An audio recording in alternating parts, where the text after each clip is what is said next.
Salut à toi et bienvenue dans cette 8e et dernière vidéo sur le chapitre de la croissance économique. Dans la vidéo précédente, nous avons vu que la soutenabilité de la croissance économique était remise en question car cette dernière surexploite les ressources naturelles et est source d'externalités négatives comme la pollution ou encore le réchauffement climatique. Mais maintenant, la question que l'on peut se poser est la suivante. Peut-on concilier croissance et environnement? Est-il possible de produire autant, voire plus, sans surexploiter et détruire l'environnement? Une réponse à cette question se trouverait dans le progrès technique. En effet, à travers les innovations, il permettrait de pallier la dégradation du capital naturel et ainsi de surmonter les limites écologiques de la croissance. Avant d'aller plus loin dans l'explication et afin que tu comprennes mieux les arguments qui vont suivre, il faut que je te parle de la théorie de la soutenabilité faible. La thèse de la soutenabilité faible est une théorie économique qui soutient que les ressources naturelles peuvent être exploitées sans limite tant qu'il y a une substitution possible par des ressources artificielles. Selon cette théorie, la croissance économique peut se poursuivre indéfiniment sans que cela ne mette en danger l'environnement ou les ressources naturelles. La soutenabilité faible repose ainsi sur l'hypothèse de substituabilité des capitaux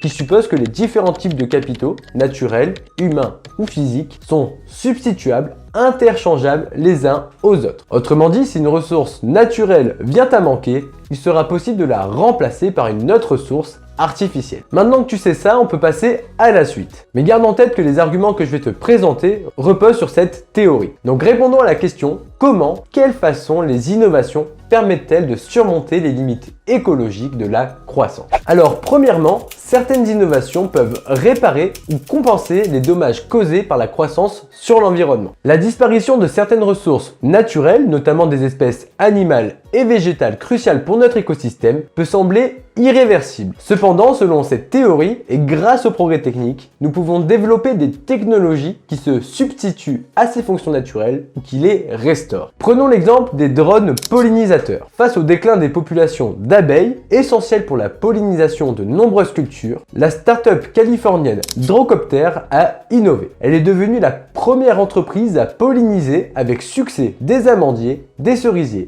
et des pommiers à l'aide d'un drone. Ce drone peut ainsi pulvériser la quantité exacte de pollen nécessaire, imitant ainsi le rôle des abeilles. Ainsi, même si du capital naturel a été détruit, ici les abeilles, il a pu être substitué, remplacé par du capital technologique, ici les drones. La croissance peut donc se poursuivre sans problème de soutenabilité car le stock total de tous les capitaux, naturels, humains, technologiques, etc.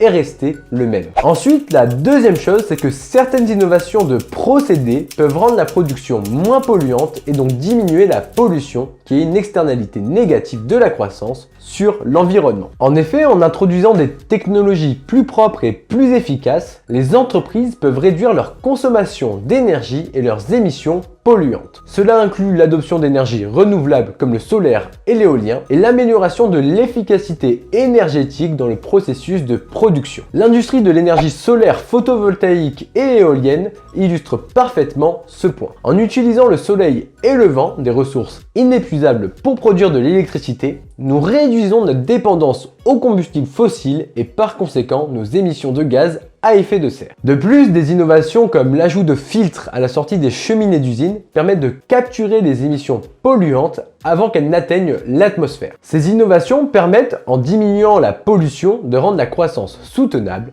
durable. Enfin, la troisième et dernière chose, c'est que certaines innovations de produits peuvent nous aider à repenser notre manière de consommer en favorisant des options plus durables et moins énergivores. De nouveaux produits plus respectueux de l'environnement peuvent ainsi contribuer à une croissance plus propre. En effet, en développant des produits qui nécessitent moins d'énergie pour fonctionner ou qui utilisent des énergies renouvelables, il est possible de réduire l'impact environnemental de notre consommation. Cela inclut des véhicules électriques, de l'électroménager plus efficace et même des pratiques de consommation plus durables et plus responsables comme le bio. Le développement du moteur électrique dans l'automobile est un exemple parfait. En effet, en remplaçant le moteur à combustion qui consomme énormément de pétrole et émet énormément de CO2 par un moteur électrique, l'impact environnemental des voitures a été considérablement réduit. De même, Airbus travaille sur des avions à hydrogène pour 2035 qui promettent de réduire jusqu'à 20% la consommation de carburant par rapport au modèle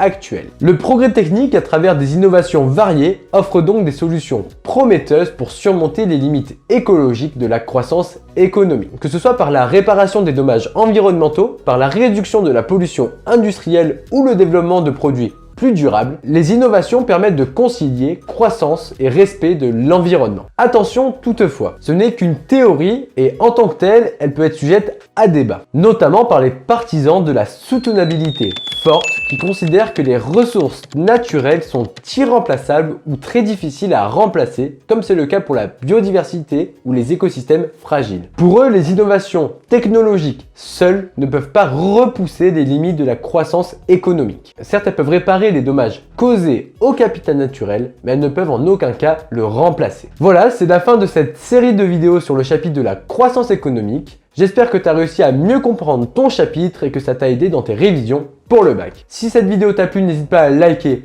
et à t'abonner. Et moi, je te donne rendez-vous pour un prochain chapitre. Bye!